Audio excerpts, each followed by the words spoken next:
सासरे बुवा, मला तुमच्या मुलाकडून काहीच होत नाही. आता तुम्हीच काहीतरी करा. मी किती दिवस असे राहायचं, मला पण इच्छा आहे. मी करू ना. या घरात येऊन मला 2 वर्ष झाले होते. जेव्हा माझं लग्न झालं होतं तेव्हापासून बघत होते. माझा नवरा माझ्यापासून काही ना काही लपवून ठेवतं असं वाटत होतं. कारण तो माझ्यासोबत कधीच हशीखुशी राहिला नाही आणि कधीच तो मला प्रेमाने बोलतही नव्हता. मी त्याला बोलण्याचे खूपच प्रयत्न करत होते, पण तो प्रत्येक वेळेस माझं बोलणं टाळत असे. आता मीही या सगळ्यांना कंटाळून गेले होते. काय करू आणि काय नाही असे झाले होते. माझ्या घरात माझा नवरा, मी आणि माझा सासरा आम्ही तिघेच राहत होतो. माझा सासरा अजून नवजवानच दिसत होता. मी जेव्हापासून माझ्या घरात आले होते तेव्हापासून माझा सासरा हा माझ्यासोबत खूपच मनमोकळेपणाने बोलत होता. मलाही माझ्या सासऱ्यासोबत बोलायला खूप बरं वाटत होतं. कारण माझा नवरा तर मला कधीच टाईमही देत नव्हता आणि बोलतही नव्हता.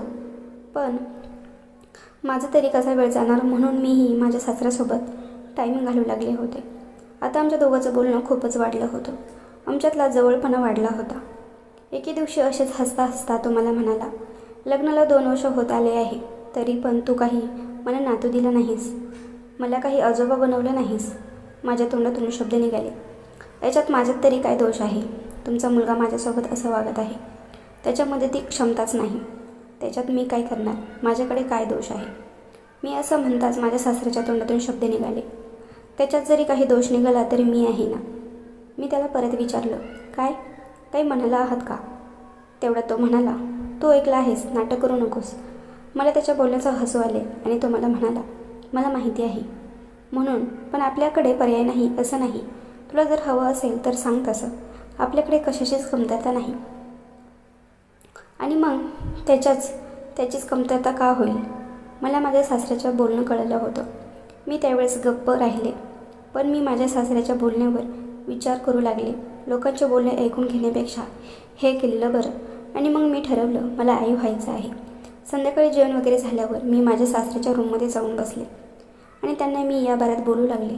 मी त्यांना म्हणाले, हे बघा, तुमच्या मुलालाही हे माहिती आहे की त्याच्यात ती क्षमता नाही.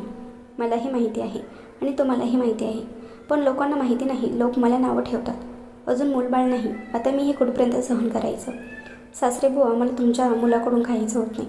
आता तुम्हीच काहीतरी करा. मी किती दिवस असं राहायचं, मला पण इच्छा आहे.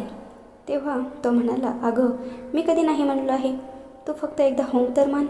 माझा सासरा म्हणाला, तो सासरा होता, पण मला कोणीही म्हणणार नाही की तो हा तुझा सासरा आहे असा तो दिसत होता. तो माझ्यासोबत उभं राहिला तर तो माझा नवरा म्हणूनच दिसत होता. तसा मला तो आवडतही होता. मला आता काहीच प्रॉब्लेम नव्हता. मला जे काही पाहिजे होतं ते सर्व काही मी त्याच्याकडून घेणारच होते. मी त्यांना म्हणाले, बरं, उद्या यांना बाहेरगावी काम आहे. ते बाहेरगावी कामासाठी जाणार आहेत. तुम्ही तयार राहा. माझा सासरा अगदी आनंदित दिसत होता. दुसऱ्या दिवशी संध्याकाळची वेळ झाली होती. माझा नवरा संध्याकाळी उशिरा येणार होता. मी माझी अगदी नवीन नवरी जशी रूममध्ये सजवलेली असते तशीच रूम सजवून ठेवली होती आणि मी माझ्या रूममध्ये अंगावर ओढणी घेऊन बसले होते. तेवढ्यातच माझ्या सासऱ्याला मी त्याच्यासाठी दूधही आणले होते. मी त्याला अगदी माझ्या हाताने दूध प्यायला घातलं आणि त्या रात्री मी आनंदात मावून गेले. हे रोजचं चालू झालं होतं. आम्ही दोघेही संधी बघत होतो आणि आनंदी होत होतो. मी वाट बघत होते ती म्हणजे मी कधी गुड न्यूज देते याची. एकामागे एक दिवस जात होते आणि असेच जाता जाता 2 महिने झाले होते आणि मी शेवटी गुड न्यूज दिली. मी सगळ्यात आधी माझ्या सासऱ्यांना सांगितले. तो खूपच खुश झाला आणि मी त्यांना म्हणाले, सासरे बुवा, मी तुम्हाला एक गोष्ट सांगते. हे सर्व काही आपल्या दोघांमध्येच राहील आणि आता इथून पुढे हे सर्व काही माझ्याच्यानं काही होणार नाही. मी फक्त मुलासाठी हे सर्व काही केलं आहे. 2 ते 3 महिने झाल्याच्या नंतर माझ्या नवऱ्याला ही मी सांगितलं. त्यालाही खूपच आनंद झाला होता. त्याच्याही मनात प्रश्न आला असेल. कदाचित त्याच्याही मनात असं आलं असावं, पण त्याने मला सांगितलं नाही. आणि काहीही न बोलता आता आम्ही सर्वजण खूप खुश होतो. कारण आमच्या घरात छोटे बाळ येणार होतं. एकामागे एक दिवस जात होते आणि दिवस आला तो म्हणजे मी आतुरतेने ज्याची वाट बघत होते आणि मी आई आज बनले होते. मला गोंडस अशी मुलगी जन्माला आली होती. ती अगदी माझ्यासारखीच दिसत होती.